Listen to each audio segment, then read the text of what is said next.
First of the semi-final deciders pitched Francesco Bruni on Azzurra against Ben Ainslie helming Team Origin.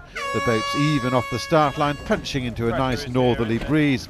The status quo continued all the way up the first beat, the light Mediterranean conditions of 8 to 10 knots clearly suiting the Italians on Azzurra, who were cleverly working their way up the left-hand side of the course.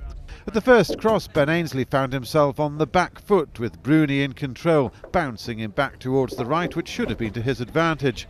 There had to be a confrontation, and it came at the top mark as expected. Again, Bruni had the edge as the pair engaged in a luffing match. The Italians stalled the British before Bruni made his move and bore away to establish a valuable and decisive buffer between the two teams.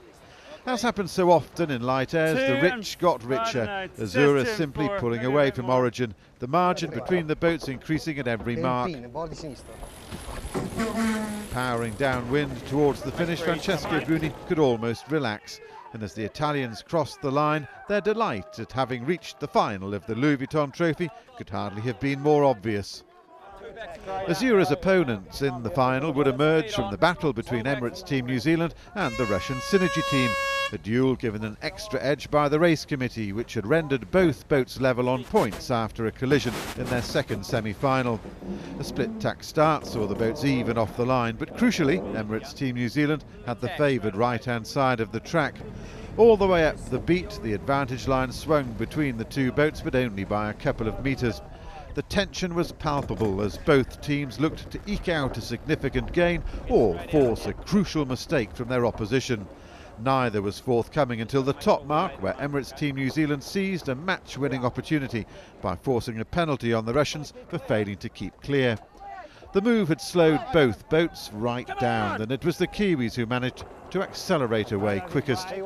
With the added comfort of Synergy carrying a penalty, the afterguard on Emirates Team New Zealand set about increasing the gap between the boats, and they succeeded.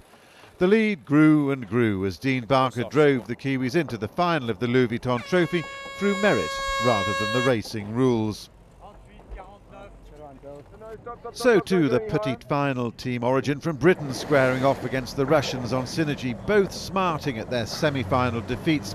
With triple Olympic gold medalist Ben Ainslie at the helm of Origin, the British team had been one of the favourites to win this regatta, and their determination to at least salvage third place was evident on the first beat as Ainslie protected the right and covered Synergy's tacking duel. At the top mark, the British led comfortably, hoisted their Jenica and set off down the left-hand side of the course in a gentle but fading breeze. Karol Jablonski at the helm of Synergy took his Russian team in the opposite direction, heading for his beloved right-hand side, where they suspected a lift might be lurking, and it was. With Team Origin opting not to cover, Synergy slid ahead in a huge split across the course. By the bottom mark gate, the Russians had established a big lead, and the Brits were left kicking themselves, Ainslie unable to claw anything back. Once again, the overachieving Russian team had punched way above their weight, third place far beyond their initial wildest dreams.